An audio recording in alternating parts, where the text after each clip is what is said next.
Ang Rain or Shine Elasto Painters, Titan Ultra at Magnolia Hotshots ngayon ay merong isang posibleng gawing 3-team trade ayon dito sa mga kumakalat na balita. Ito raw Magnolia Hotshots base dito sa mga reports. Magnolia daw makukuha itong si Kate Flores. Ang Rain or Shine naman ang maa-acquire nila ay itong si Rom De La Rosa. At itong Titan Ultra naman makukuha mula dito sa Rain or Shine Elasto Painters itong si Sean Ildefonso. So magpapalitan ng mga forwards at big men ang tatlong nabanggit na teams. Sa panig ng Magnolia, napakalaking bagay kung makuha nila si Cade Flores dahil yun talaga ang kulang ngayon dito sa hotshots. Yung isang pwedeng maging karelyebo nitong si Xavier Lucero pagdating dito sa power forward position. Pwedeng-pwede na dyan talaga itong si Cade Flores at sigurado ako yan ang inaabangan ng marami na mangyari. Sa totoo lang, ang tingin ng karamihan medyo hindi na utilize o nagagamit ng tama itong si Cade Flores dito sa Titan Ultra. Kaya kapag nalipat to sa Magnolia, dyan talaga lalabas yung husay at galing nito.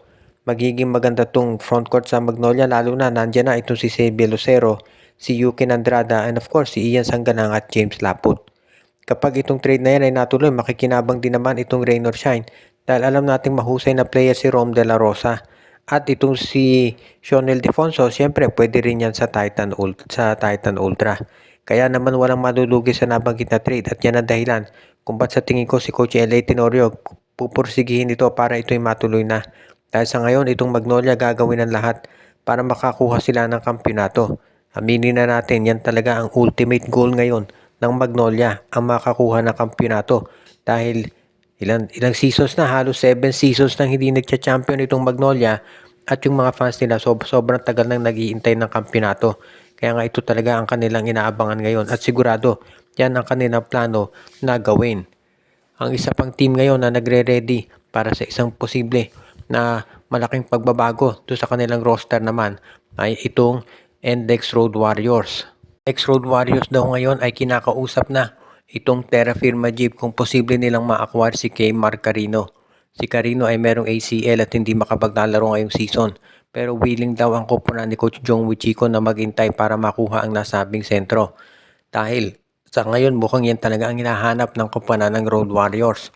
Yung makakuha ng isang 6'10 center para naman makatulong na itong si Robert Bolick. Pero mukhang ang magiging problema dyan ay meron para isang team na interesado dito kay Carino at yan naman ay itong Phoenix Fuel Masters. Dito kasing Phoenix, alam natin nandiyan na itong si Kai Balungay at makapaglalaro na rin dyan. Malapit na itong si Will Gosum. Pero gusto pa raw nilang makuha itong si Kemar Carino para mabuo sila ng isang malaking team talaga. Dahil sa sobrang tagal ng panahon itong Phoenix ay masyadong sabihin na natin kulang talaga pagdating dito sa big men. Kaya nga ngayon gusto nilang bumawi at yung pagkuha dito kay Kemar Carino ang nakikita nilang solusyon dyan. So magkakaroon na tinatawag na bidding itong si Phoenix at ng NLEX para makuha ang serbisyo nitong si Kemar Carino. Pero sa bandang huli, nandyan pa rin sa Terra Firma ang desisyon kung kanino maibibigay itong si Carino or kung mananatili siya sa Terra Firma. Yan yung nakikita natin na pwedeng mangyari talaga dito sa lineup ng Terra Firma Jeep at ito sa mga teams na nakaka-interest sa mga players nito. Kaya nga asahan natin na itong Terra Firma hindi pa tapos yan dito sa gagawin nila ng mga transaksyon. Hindi lang sa SMC kung hindi maski na sa iba't ibang pang mga teams. Magdedepende na lamang kasi yan kung ano yung magiging sabihin na natin patakaran na ipaiiral ng management ng Terra Firma.